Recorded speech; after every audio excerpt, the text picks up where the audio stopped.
चलो अब लिखना शुरू करो।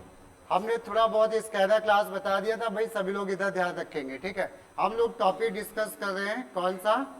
Scanner class. स्कैनर क्लास क्या है? एक बना बनाया क्लास है। जैसे हम लोग को इनपुट करने हैं 2 नंबर, ठीक है, इनपुट 2 नंबर्स। ये हमने क्या करा, 2 नंबर इनपुट करने हैं। तो अब हमने इसके 2 तरीके बताए तुम लोग को। एक हमने पहले असाइनमेंट बताया, वो तो बच्चों जैसा होता है। उसके बाद हमने तुम्हें एक बताया, कोई बता दो कौन सा तरीका बताया था हमने? कोई बताएगा कौन सा तरीका बताया था इनपुट का? इनपुट में हाँ, एक हमने बताया था पैरामीटर। इनपुट का एक तरीका हमने बताया पैरामीटर। फाइन, ये ऐसे पैरामीटर में अगर 2 नंबर इनपुट करने होंगे तो क्या कर रहे थे, कोई बताओ? किसी को याद आ रहा है? ऐसे लिख रहे थे। हाँ, थोड़ा हम पुरानी चीजें बताएं। क्लास, क्लास का नाम मान लो दे दिया नंबर, कोई भी नाम दिया। इसके अंदर हमने एक फंक्शन बनाया वॉइड गेट, ये ऐसे फंक्शन बनाया। और हमने यहाँ पे दे दिया integer a comma integer b। और इसके बाद हमने इसमें फंक्शन कर दिया इनपुट। इसको हम लोग क्या बोल रहे थे? इनपुट करना। कौन सा तरीका है ये इनपुट करने का? हाँ, यूजिंग पैरामीटर। अब हम लोग क्या करेंगे, इसमें हम लोग 2 नंबर इनपुट कर रहे हैं ना, ए और बी। इसको बोलते हैं इनपुट करना है। 2 नंबर इनपुट हो रहे हैं, कौन से? ए और बी। अगर यहाँ पे हमें कहा जाता है 3 नंबर इनपुट करो तो हम क्या करते हैं बताओ?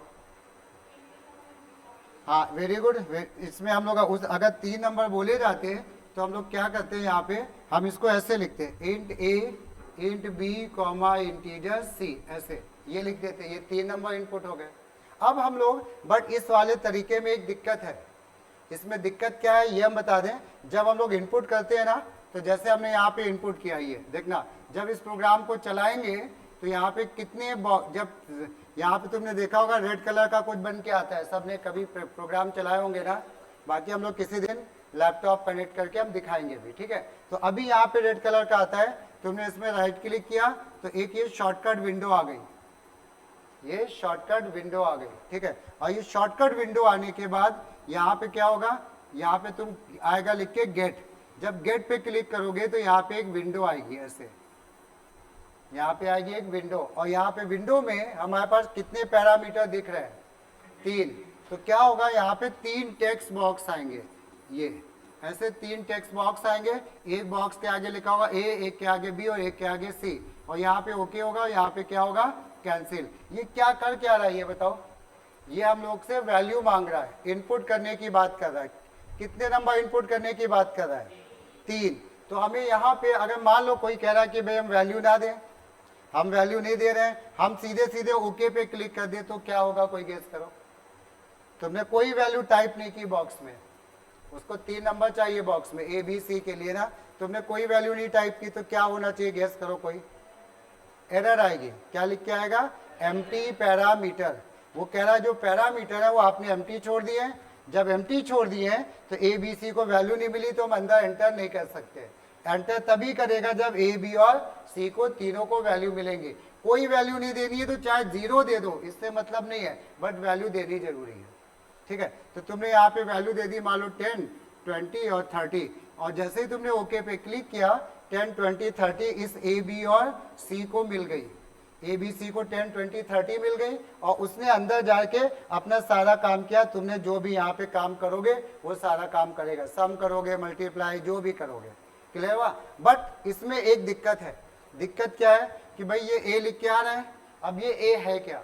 अभी हमारे टेक्स्ट बॉक्स ब्लैंक है, ठीक है, ये टेक्स्ट बॉक्स हमारे ब्लैंक है मान लो। अब हमने तुमने प्रोग्राम बनाया, अब हम क्या कर रहे हैं, अब इस प्रोग्राम को हम चला रहे हैं। बनाया तुमने था, प्रोग्राम को हम चला रहे हैं। अब हमें समझ में नहीं आ रहा है इस ए वाले बॉक्स में क्या देना है। ये ए जो है किसी की एज है, किसी के मार्क्स है, किसी की सैलरी है, किसी की हाइट है, किसी का नाम है, क्या है, हमें कुछ समझ में नहीं आ रहा है क्या बताओ? तुमने बनाया है तो तुम समझ जाओगे भाई 3 नंबर है, लेकिन दूसरा अगर चला रहा वो कैसे समझेगा? तो बेटर होता ये प्रोग्राम हमारा इंटरेक्टिव होता। इंटरेक्टिव होने का मतलब होता है कि यहाँ पे हमें लिख के अगर आता कि एंटर 3 नंबर्स, अगर ऐसे लिख के आता है एंटर 3 नंबर, अब हमें पक्का डेफिनेटली पता है कि नंबर ही इनपुट करने हैं। अब हम कोई नाम हम इनपुट करेंगे क्या, बोलो? नहीं, क्योंकि लिख के आ रहा है ना एंटर द नंबर। पॉइंट समझ में आया? तो ये काम हमारा स्कैनर क्लास से होता है। दूसरी स्कैनर पैरामीटर में क्या प्रॉब्लम है ये समझो। पैरामीटर में एक प्रॉब्लम दूसरी ये है कि जब तुमने 3 नंबर इनपुट कर दिए, ठीक है कोई बात नहीं, अब हमने 3 नंबर पे कोई काम किया, प्रिंटिंग इंटिंग, हम कह रहे हैं कि जब ये प्रिंटिंग हो जाए उसके बाद फिर 2 नंबर इनपुट करो। क्या वो कर पाओगे? क्या नहीं कर पाओगे। क्यों? हमें सारे नंबर एक बार में ही इनपुट करने होते हैं। कहाँ पे? जब प्रोग्राम हमारा शुरू होता है। पैरामीटर जब ये फंक्शन चलना शुरू करता है तभी हम एक साथ इनपुट कर सकते हैं, बार बार नहीं इनपुट कर सकते। लेकिन स्कैनर क्लास में ये सारी चीजें नहीं होती हैं। पॉइंट समझ में आया? तो ये फायदा है स्कैनर क्लास का।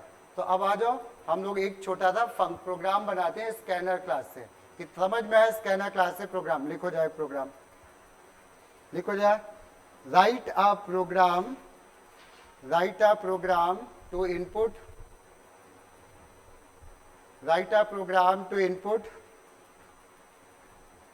2 नंबर्स। अब सारे प्रोग्राम हम स्कैनर क्लास से जा रहे हैं बनाने ना। Write a program to input 2 numbers and calculate their sum and product, calculate their sum and product. अब 1 मिनट रुक जाना। हाँ, हम पहले इसको पैरामीटर से बना के दिखा रहे हैं, इसको पैरामीटर से बना के दिखा रहे हैं, फिर इसको स्कैनर से बनाएंगे ताकि दोनों में फर्क समझ में आए। तो पैरामीटर से हम बता चुके हैं, यहाँ पे देखना पैरामीटर से होता है तो हम ऐसे लिखते हैं, ये हमारा बन रहा है यूजिंग पैरामीटर, यूजिंग पैरामीटर। ये हम लोग काम करने, क्लास का नाम हमने दे दिया, मान लो क्या, नंबर। ये अब क्या करेंगे, हम लोग क्लास को ओपन करेंगे, ठीक है, क्लास को ओपन करेंगे और क्लास के अंदर क्या बनाएंगे, फंक्शन। हमने यहाँ पे कोई भी नाम का फंक्शन, मेन दे दो, गेट दे दो। इससे क्या करें हम लोग, ब्रैकेट में कोई बता दो क्या कहा जा रहा है, क्वेश्चन में क्या बोला जा रहा है, कितने नंबर इनपुट करने हैं, 3 की 2। तो हम पैरामीटर से अगर बनाते, ये नोट नहीं करना है, पैरामीटर से बनाते तो हम इसको ऐसे लिखते हैं, इंटीजर ए, इंटीजर बी। ये हमारे क्या हो गए, 2 नंबर इनपुट हो गए ना, इनपुट हो गए। अब हमें इन नंबर्स का करना क्या है, ये क्वेश्चन में लिखा हुआ है, क्या करना है, सम एंड प्रोडक्ट। तो सम के लिए हमने एस इक्वल टू क्या किया, ए प्लस बी, सम, ए प्लस बी, सम आ गया। और प्रोडक्ट के लिए हमने वेरिएबल ले लिया, मान लो पी, पी इक्वल टू क्या, ए मल्टीप्लाइड बाय बी, कोई दिक्कत, प्रोडक्ट। अब ये सम आ गया, प्रोडक्ट आ गया, अब हम इनको प्रिंट कर देंगे, SOPLN some equal to plus S, SOPLN product equal to plus P. और ये हमने वाइड मेन बंद किया और ये हमने क्लास बंद किया। कोई कमी है इस प्रोग्राम में, है? बताओ क्या बचा हुआ है करने को, वेरिएबल्स को डिक्लेयर नहीं किया। इसमें एक्स्ट्रा वेरिएबल कितने आए बताओ, 2 आए, वेरी गुड। ये वेरिएबल तो ऑलरेडी डिक्लेयर्ड है ना, इंटीजर ए इंटीजर बी तो डिक्लेयर्ड है। एक्स्ट्रा वेरिएबल कौन है, एस और पी। तो अब इसको एस और पी को डिक्लेयर करना पड़ेगा। चाहे तो हम यहाँ पे बगल में डिक्लेयर कर दें ऐसे, ये भी सही है। लेकिन अब अगर मान लो हम कह रहे हैं बोर्ड के हिसाब से चल रहे हैं, तो हम इसको यहाँ पे कह रहे हैं कि भाई यहाँ पे नहीं डिक्लेयर करेंगे, ठीक है, यहाँ पे भी गलत नहीं है, और हमने कह दिया यहाँ पे डिक्लेयर करेंगे एस और पी। अब ये बिल्कुल कंप्लीट प्रोग्राम है, कोई दिक्कत। एक काम करो, इसको भी नोट कर लो, लिख लो एक हेडिंग यूजिंग पैरामीटर, और फिर इसके बाद यही प्रोग्राम स्कैनर क्लास से बनाएंगे, थोड़ा डिफरेंस करने में समझ में आएगा, ठीक है। नोट कर लो इसको जल्दी से, हेडिंग डालो जब, अब प्रोग्राम यूजिंग स्कैनर क्लास। हम लोग केवल स्कैनर क्लास को समझ रहे हैं कि कैसे बनता है। अब जब भी स्कैनर क्लास का प्रोग्राम बनाओगे, बहुत ध्यान से चीजों को भी समझना। स्कैनर क्लास में हम लोग जब भी प्रोग्राम बनाएंगे तो ये वाला जो पार्ट होगा, ये पार्ट तो हमारा क्या होगा, हमेशा सेम होगा, ये पार्ट हमेशा सेम होगा। फर्क कहाँ पे आएगा, इनपुट में। हमने इनपुट किया है किससे, ये किस मेथड से, अब हम इनपुट कर रहे हैं, बस इतनी। इनपुट एक बार हो गया, उसके बाद का प्रोसेस तो सेम होगा। तो अब 1 मिनट नोट नहीं करना, पहले समझना। हम लोग जब भी स्कैनर क्लास के प्रोग्राम बनाएंगे तो उस प्रोग्राम की जो पहली लाइन होगी वो ये होगी, import Java dot यूटिल dot asterisk semicolon. हमेशा ये पहली लाइन होगी। जो हमारा स्कैनर क्लास है वो इसी फाइल पैकेज के अंदर अवेलेबल है। अगर ये नहीं लिखेंगे तो स्कैनर क्लास काम नहीं करेगा। तो पहली लाइन हमेशा इंपोर्ट कराएंगे। इंपोर्ट करने का मतलब उसको एक्टिव करना। उसके बाद जैसे इसमें क्लास बनाया था इसमें भी क्लास बनाएंगे। तो हमने क्या बोला, क्लास, क्लास का नाम क्या, नंबर, ऐसे ये क्लास का नाम नंबर। इसके बाद क्लास के बाद नंबर के बाद हम लोगों ने एक फंक्शन बनाया था ना, पब्लिक स्टैटिक वाइड मेन, या वाइड मेन भी लिख सकते हो, दोनों सही है। तो हमने एक फंक्शन बनाया पब्लिक, कोशिश करो पब्लिक स्टैटिक लिखो, ज़्यादा अच्छा है। पब्लिक स्टैटिक वाइड मेन भी लिख रहे हो तो गलत नहीं है। ब्रैकेट में कुछ लिखेंगे क्या, कोई बताओ? ब्रैकेट में कुछ लिखने की ज़रूरत है क्या? नहीं, क्यों? अगर ब्रैकेट में लिखेंगे तो ये क्या बन जाएगा हमारा, पैरामीटर। तो हमें पैरामीटर थोड़ी ना स्कैनर चाहिए ना, तो ये ब्रैकेट हम लोग रखेंगे इसके ब्लैंक, ऐसे ये हमारे ब्लैंक रहेंगे। कोई दिक्कत?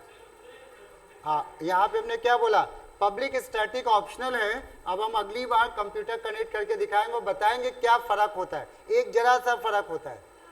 अगर स्कूल, हाँ एक बार हमने शायद दिखाया भी था ना, स्कूल में अगर लिखते हो पब्लिक स्टैटिक तो लिख देना, नहीं लिखते हो तो ना लिखना, दोनों सही है। ठीक है, लिखते हैं कि नहीं लिखते हैं? हाँ तो वो ठीक है, वो दोनों ही क्योंकि सही होते हैं। चलो इसके बाद अगली चीज़ आ जाओ। अब हम यहाँ पे क्या करेंगे, इसमें हमने देखो फंक्शन बनाया था मेन, फंक्शन ओपन किया था ना, और फंक्शन में हमने इनपुट कर लिया था। बट इस बार तो इनपुट करना नहीं है पैरामीटर से, बट हम इसमें खोलेंगे और इसमें हम लोग सबसे पहला काम स्कैनर क्लास का ऑब्जेक्ट बनाएंगे। पिछली बार हमने बताया था ना स्कैनर क्लास का ऑब्जेक्ट कैसे बनता है, एक बार फिर से बताते हैं। स्कैनर कैसे बनेगा ऑब्जेक्ट, देखना, scanner SC equal to new scanner bracket में क्या, सिस्टम डॉट इन। ये यहाँ पे ध्यान रखना, एस कैपिटल, ये एस कैपिटल और ये एस कैपिटल है। अभी नोट बाद में कर लेना, एक बार समझ लो, ठीक है। अब से याद रख लो, जितने भी स्कैनर क्लास के प्रोग्राम बनेंगे उस प्रोग्राम में तुम यहाँ से यहाँ तक का काम लिखोगे हमेशा। इतना हमेशा लिखना, याद कर लो। क्या चीज़ बदल सकते हो बता दो कोई, अगर बदल नहीं होगा क्या चीज़ बदल सकती है? फंक्शन का नाम हम बदल सकते हैं मेन की जगह कुछ, और क्या, क्लास का नाम बदल, बाकी कुछ नहीं बदल सकते। समझ में आ रही बात? तो ये इतना सा लिखना ही लिखना। अब प्रोग्राम हमारा शुरू होगा। हमें क्वेश्चन में नंबर कितने इनपुट करने हैं, 2। तो हम लोग यहाँ पे 1-2 लाइन छोड़ेंगे वेरिएबल डिक्लेरेशन के लिए, और उसके बाद हम यहाँ पे डिक्लेरेशन के लिए बाद एक मैसेज दे देंगे, SOPLN एंटर 2 नंबर, एंटर 2। अच्छा, ये जो मैसेज लिख रहे हैं ना डबल कोट्स में, इसको मैसेज को कुछ भी लिख दो, TWO2 लिख दो, जो लिखोगे मॉनिटर पे वही प्रिंट होके आएगा। एंटर नंबर्स, वो भी सही है, क्लियर, बट ये ज़्यादा बेटर है, एंटर 2 नंबर। अब हम ये चाह रहे हैं कि पहला नंबर A में आ जाए, दूसरा नंबर B में आ जाए। नंबर इनपुट करने के लिए पिछली बार हमने फंक्शन लिखवाए थे, कौन से, स्कैनर क्लास के। स्कैनर क्लास के फंक्शन लिखवाए थे कि नहीं लिखवाए थे? तो अब हम लोग फंक्शन डिसाइड करेंगे कौन सा फंक्शन यूज करें। हमें क्या इनपुट करना है, नंबर। तो नंबर, इंटीजर के नंबर इनपुट करने हैं, मान लो इंटीजर। तो इंटीजर के लिए कौन सा फंक्शन था, SC डॉट नेक्स्ट इंट। और जो इंट A लिखा था, ये वेरिएबल तो कोई भी नाम का हो सकता है, ABCD XYZ कुछ भी हो सकता है ना। फंक्शन कौन सा होता है इंटीजर के लिए, SC डॉट नेक्स्ट इंट। तो अब हम लोग यहाँ पे लिख देते थे इंटीजर A। अब हम वहाँ पे एक फंक्शन का इस्तेमाल करेंगे। ये ऑब्जेक्ट का नाम क्या दिया हमने, बोलो, SC। अगर हमने यहाँ पे K लिखा होता तो हम यहाँ पे क्या लिख रहे होते, बोलो, K डॉट नेक्स्ट इंट। समझ में आया? तो अभी हम लोग यहाँ पे एक फंक्शन लिख रहे हैं, यहाँ पे देखना फंक्शन है ये SC डॉट नेक्स्ट इंट, जिनको कम नेक्स्ट इंट में I कैपिटल है, बाकी सब स्मॉल है। इसमें क्या हुआ, ये फंक्शन काम क्या करता है, जो भी नंबर टाइप करोगे कीबोर्ड से उस नंबर को किस में कॉपी करा देगा, बोलो, A में। हाँ, इंट A में, इंट को ऊपर डिक्लेयर कर लेंगे बाद में, A में उसको कॉपी कर लेगा। पॉइंट समझ में आया? अब हमें B में भी इंटीजर वैल्यू चाहिए, बताओ क्या लिखे अब, B इक्वल टू क्या, बस आसान सा SC डॉट नेक्स्ट इंट। अगर हमें यहाँ पे नेक्स्ट इंट की जगह डबल वैल्यू चाहिए होती, कौन सा फंक्शन लगाते, बोलो, SC dot next double, float लगानी होती तो बस जैसे, अगर स्ट्रिंग लेनी होती है तो क्या करते हैं, एस सी डॉट, दो फंक्शन थे ना, एस सी डॉट नेक्स्ट होता है और ये क्या होता है हमारा नेक्स्ट लाइन, दो फंक्शन हम लोग कोई भी यूज कर सकते थे। तो ये हमारे बस नंबर आ गए। अब इसी को हम बोलते हैं इनपुट यूजिंग स्कैनर क्लास। यहाँ पे इनपुट किया था हमने पैरामीटर से, यहाँ पे हम इनपुट किससे कर रहे हैं। अब जब नंबर आ गए ए और बी में तो बाकी का काम ये जो होगा वो तो सेम होगा, जो जैसे यहाँ हुआ था यहाँ पे भी वैसे होगा। अब हम क्या करेंगे, सम इक्वल टू क्या बोल दो कोई, sum equal to number A और बी आ चुके ए प्लस बी, और फिर प्रोडक्ट इक्वल टू क्या ए इंटू बी, ठीक है, ए इंटू बी, ये प्रोडक्ट आ गया। और इसके बाद हम लोग इनको क्या कराएंगे, प्रिंट कराएंगे ना। तो हमने इसके लिए प्रिंटिंग के लिए फंक्शन पता ही हमें, SOPLN, हमने यहाँ पे लिख दिया सम इक्वल टू प्लस एस, फिर इसके बाद में लिख दिया SOPLN product equal to plus P, ये।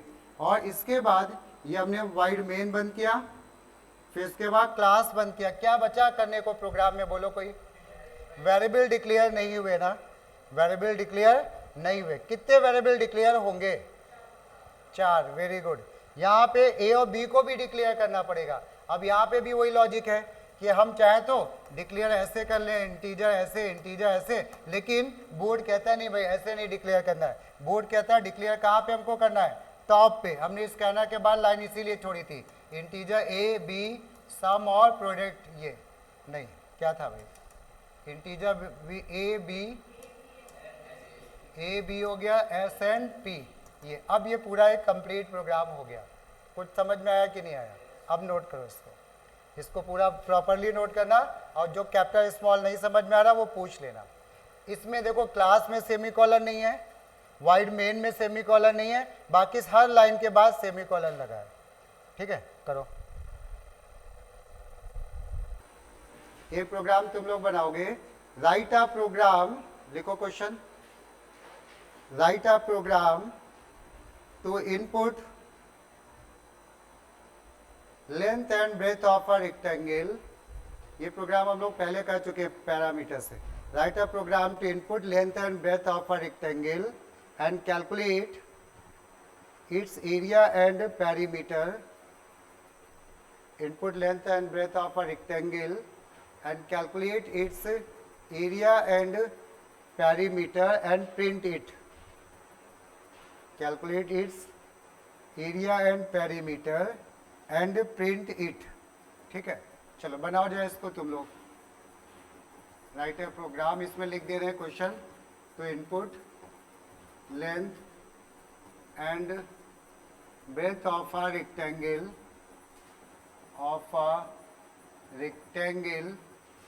and calculate its area and perimeter। और जो चीज कैलकुलेट होती है वो ध्यान रखना प्रिंट जरूर होती है, जो चीज कैलकुलेट होगी वो प्रिंट भी होगी। चलो बनाओ इसको, और स्कैनर क्लास से बनाना मेन चीज ये है, क्लियर। हम इसको एक काम कर रहे हैं, 1 मिनट और इधर देखो, हम इसको पैरामीटर से बना दे रहे हैं, तुम लोग स्कैनर से बनाओगे, ठीक है। इसमें कितनी वैल्यू इनपुट होने वाली, बोलो कितनी वैल्यू इनपुट होने वाली है, 2। तो हमने क्लास का नाम रख दिया रेक्टेंगल, और यहाँ पे लिखा हमने वाइड मेन ब्रैकेट, और फिर यहाँ पे हमने क्या करना, वाइड मेन में हमको 2 वैल्यू इनपुट भी तो करानी है ना।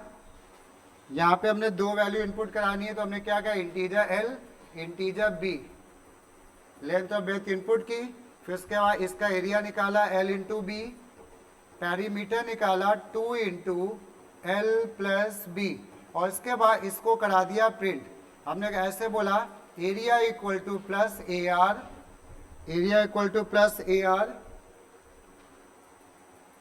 और पेरीमीटर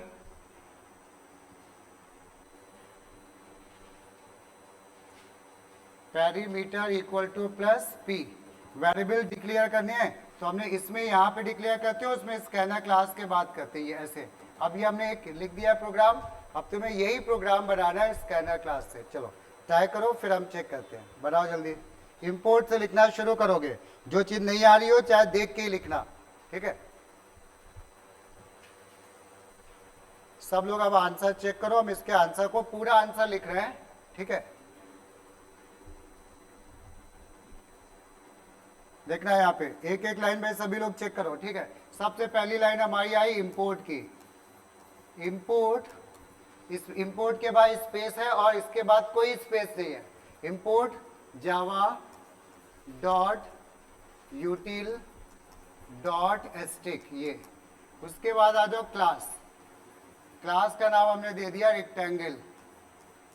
क्लास का नाम रेक्टेंगल, ब्रैकेट ओपन किया, फिर वाइड मेन लिखो, पब्लिक स्टैटिक वाइड मेन लिखो, सब सही है।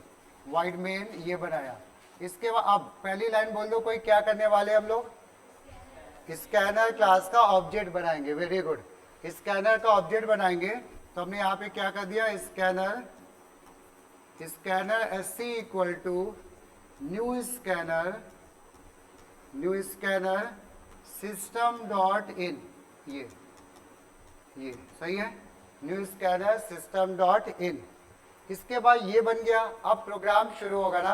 क्या मैसेज दोगे प्रोग्राम में? बोलो क्या चीज चाहिए तुमको यूजर से? इनपुट क्या कराना है? नहीं भाई देखो, हाँ लेंथ और ब्रेथ। तो जो हमें नंबर भी ठीक है, नंबर कह सकते हो, बट वो थोड़ा वर्ड फिट नहीं हो रहा है ना। तो हम लोग यहाँ पे एक दो लाइन छोड़ने के बाद लिखेंगे SOPLN एंटर, एंटर लेंथ। हाँ शॉर्ट में कोई L एंड B लिख दे वो भी सही है, समझ में तो आ ही रहा। लेंथ एंड ब्रेथ की बात हो रही है, लेंथ एंड ब्रेथ, ठीक है। ये इनपुट लेंथ एंड ब्रेथ। अब क्या लेंथ और ब्रेथ आ गई क्या? बोलो नहीं, अभी आई थोड़ी ना। अभी तो हमने क्या दिया, केवल मैसेज दिया ना। अब क्या करेंगे बताओ? हम ये चाह रहे हैं L में लेंथ आ जाए। क्या करें? L equal to SC dot next int, ये SC डॉट नेक्स्ट इंट, ये लेंथ आ गई। और इसके बाद B equal to SC dot next int, ये हमारी क्या आ गई? ब्रेथ आ गई। लेंथ आ गई और ब्रेथ आ गई। अब हमें क्या निकालना है लेंथ और ब्रेथ आने के बाद? एरिया एंड पेरीमीटर, ठीक है ना, एरिया एंड पेरीमीटर। तो अब हमने यहाँ पे क्या किया, लिखा हमने area equal to L into B. Perimeter में कोई भी वेरिएबल PER ले लो, P ले लो, इससे कोई फर्क नहीं पड़ता। पेरीमीटर इक्वल टू क्या? 2 इंटू L प्लस बी, ये हमारी आ गई क्या? पेरीमीटर। लेंथ आ गई, ब्रेथ आ गई, एरिया कैलकुलेट हुआ और पेरीमीटर भी कैलकुलेट हो गया। सही है। अब क्या करना बचा? लास्ट में क्या करना रह गया अभी? प्रिंटिंग। तो हमने यहाँ पे SOPLN में प्रिंट कर दिया एरिया इक्वल टू प्लस क्या? AR SOPLN perimeter equal to plus क्या? P। और ये वाइड मेन बन किया और ये बन किया क्लास। कुछ बचा प्रोग्राम में कि प्रोग्राम सही है? हाँ, वेरिएबल को डिक्लेयर करना बचा। कितने वेरिएबल डिक्लेयर करोगे? एक नहीं भाई, ये भी डिक्लेयर होगा L और B भी इसमें, ठीक है। तो अब हमने सभी इंटीजर होंगे ना, इंटीजर L, B, AR और P। S नहीं है इसमें भाई, P है। किसी ने S लिया होगा तो वो S भी डिक्लेयर करेगा। कोई एरिया को कह रहा हमने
चलो वो अच्छी उसकी बैटरी लो हो गई थी इसलिए। इसमें अब देखना इसके बाद क्या करोगे, बोल दो कोई। नहीं भाई, डिक्लेरेशन तो हम लोग जगह छोड़ के बाद में कर लेंगे। हाँ, इसमें क्या चीज़ इनपुट करनी है बताओ, क्या क्या इनपुट करानी है? पीआरटी। तो अब यहाँ पे एक मैसेज हो गया SOPLN enter principal rate and time. और ये हम बार बार बोल रहे हैं, ये जो मैसेज दे रहे हो ना, ये मैसेज कोई कंपलसरी नहीं, कोई पीआरटी भी दे सकता है, पूरा लिख दो शॉर्ट में, जो लिखोगे मॉनिटर पे वही प्रिंट होगा। क्लियर? इसके बाद अब क्या करें, प्रिंसिपल रेट एंड टाइम आ गया क्या? बोलो। नहीं आया। अभी तो तुमने क्या किया, बोलो। अभी तो तुमने मैसेज दिया है ना, अभी फंक्शन कहाँ लगा है कि वैल्यू आ जाए। तो अब हमने क्या करा, पी हम लोग को कैसी लेनी थी, इंटीजर। तो क्या लिखेंगे, कौन सा फंक्शन होता है, SC डॉट नेक्स्ट इंट, ये हमारा आ गया प्रिंसिपल। फिर उसके बाद रेट हमारे कैसा लेना है, इंटीजर की डबल। तो यहाँ पे एक आ गया SC dot next double, very good. और डी डबल का डी कैपिटल बनेगा, इंटीजर का आई कैपिटल बनेगा, फाइन। इसके बाद टाइम को कैसा लेना, integer, SC dot next int, ये हमारा आ गया। अब इसी को बोलते हैं इनपुट करना। पैरामीटर में तो ब्रैकेट में लिख देते हैं, इसमें ऐसे लिखोगे। अब जब ये प्रिंसिपल रेट एंड टाइम आ गया तो अब हमें क्या करना रह गया बताओ, अब इसका CI और SI को कैलकुलेट करना बचा ना। अब तो कुछ ज़्यादा काम बचा नहीं। अब हमने क्या करा, SI इक्वल टू क्या, बोलो, प्रिंसिपल रेट टाइम अपॉन 100.0। एक आदत बना लो कि डिनोमिनेटर को हम पॉइंट के साथ लिखेंगे। जैसे यहाँ पे 100 लिखते हो ना, यहाँ पे एक आदत बना लो कि हमेशा हम क्या करेंगे, पॉइंट के साथ लिखेंगे। ठीक है, चलो, ताकि वैल्यू कम ना हो। इसके बाद SI आ गया और फिर क्या निकालना है हमको, CI का फॉर्मूला बताए थे, प्रिंसिपल इंटू क्या, मैथ डॉट पाव 1 plus R upon 100 comma T minus P और 100.0, हाँ ये भी ठीक है, ये कर दिया। अब यहाँ पे SI निकल आया और साथ में क्या निकल आया, CI। क्या करना बचा अभी, प्रिंटिंग। तो अब हम यहाँ पे गए SOPLN में, simple interest equal to plus क्या, SI SOPLN compound interest plus क्या, CI। और उसके बाद हमने क्लास को बंद किया और फंक्शन को बंद किया और क्लास को। क्या करना बचा है इस प्रोग्राम में अभी, वेरिएबल डिक्लेरेशन। कितने वेरिएबल डिक्लेयर करोगे, 5, वेरी गुड। ये P कैसा होगा, बोलो भाई, इंटीजर। रेट कैसा होगा, और जैसे डेटा टाइप बदल गया सेमीकोलन लगा दिया, डबल रेट। और फिर ये कैसा होगा, टाइम इंटीजर होगा ना। SI और CI कैसा होगा, डबल। तो हमने यहाँ पे सेमीकोलन लगा के डबल SI कॉमा CI और ये सेमीकोलन कर दिया बंद। नोट कर लो इसको, जिसको नहीं आया था जल्दी से नोट करो।